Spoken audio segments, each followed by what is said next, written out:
إن الحمد لله نحمده ونستعينه ونستغفره ونؤمن به ونتوكل عليه ونعوذ بالله من شرور أنفسنا ومن سيئات أعمالنا.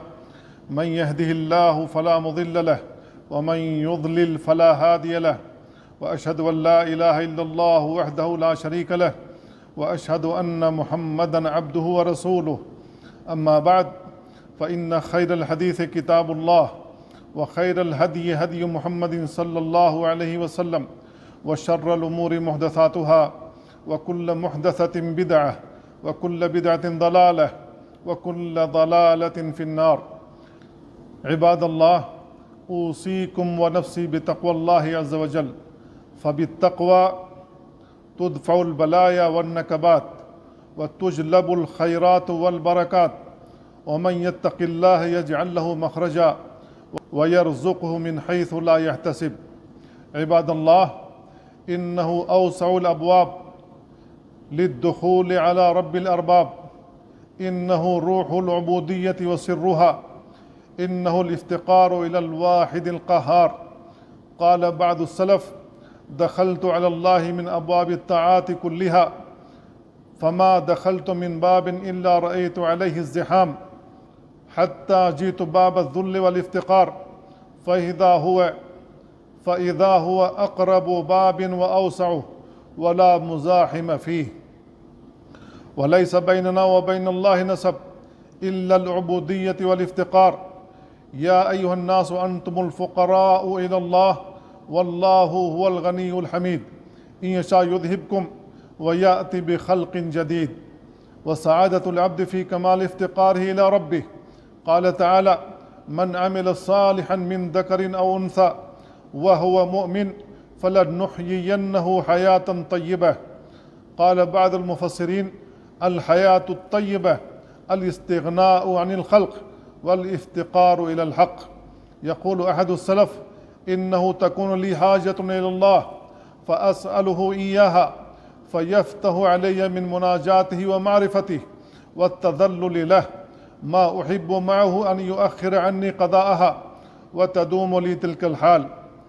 وأحسن ما يتوصل به العبد إلى الله دوام الافتقار إليه، وأنه لا غنى له عنه طرفة عين، كما قال موسى عليه السلام: رب إني لما أنزلت إلي من خير فقير. ومن دعاء النبي صلى الله عليه وسلم: اللهم رحمتك أرجو فلا تكلني إلى نفسي طرفة عين. وحقيقة الافتقار ألا يستغني بشيء دون الله.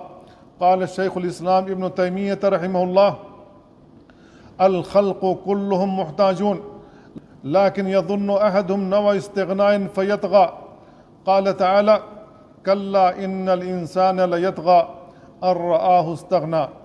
ومن أراد الغنى والعزة فليفتقر إلى رب العزة.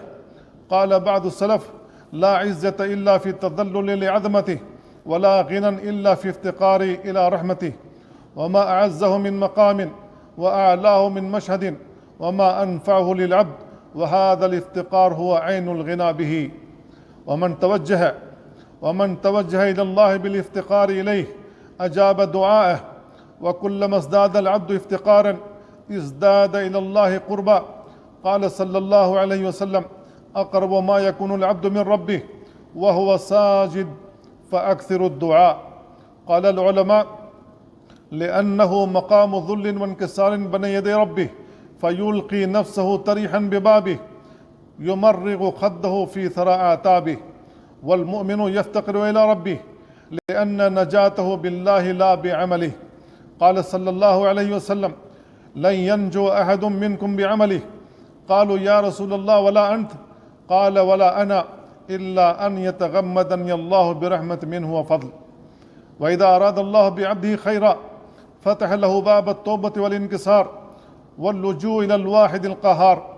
وأول من اعترف بذنبه على وجه الافتقار هو آدم عليه السلام، حين قال هو وزوجته: ربنا ظلمنا أنفسنا وإن لم تغفر لنا وترحمنا لنكونن من الخاسرين. وإذا أغلقت في وجهك الأبواب فاقرع باب الافتقار.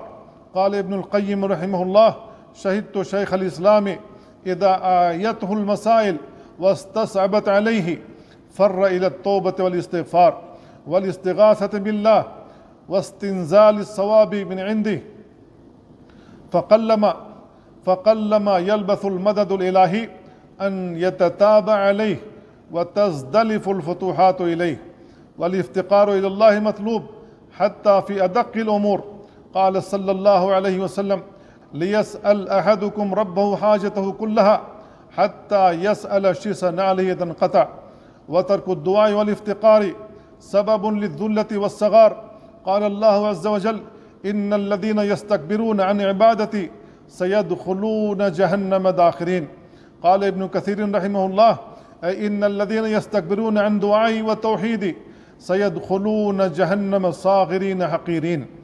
والإلحاح في الدعاء عبودية عظيمة، لأنها إظهار للافتقار إلى الله عز وجل، ومن يكثر قرع الباب يوشك أن يفتح له. قال المناوي رحمه الله: من أسباب الإجابة بل من أعظمها الإلحاح عليه تعالى. بارك الله لي ولكم في القرآن العظيم، ونفعني وإياكم بما فيه من الآيات والذكر الحكيم. أقول قولي هذا وأستغفر الله لي ولكم ولسائر المسلمين من كل ذنب فاستغفروه إنه هو الغفور الرحيم. الحمد لله على إحسانه، والشكر له على توفيقه وامتنانه، وأشهد أن لا إله إلا الله وأن محمدا عبده ورسوله. عباد الله، أقرب الأبواب إلى الله باب الافتقار. يقول ابن القيم رحمه الله: وأقرب باب دخل منه العبد على الله والافتقار الصرف والإفلاس المحض، دخول من كسر الفقر قلبه. والافتقار إلى المخلوقين ذل في غير موضعه، فإن كل خير بيد الله لا بيد العبد، ومفتاح الخير هو الدعاء والافتقار، فاطلب حاجتك من خالقها الذي لا يأتي بها إلا هو.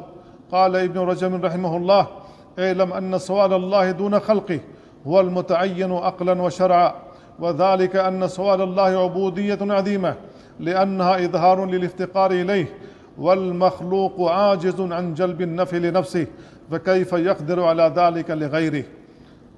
قال تعالى: ما يفتح الله للناس من رحمة فلا ممسك لها وما يمسك فلا مرسل له من بعده وهو العزيز الحكيم.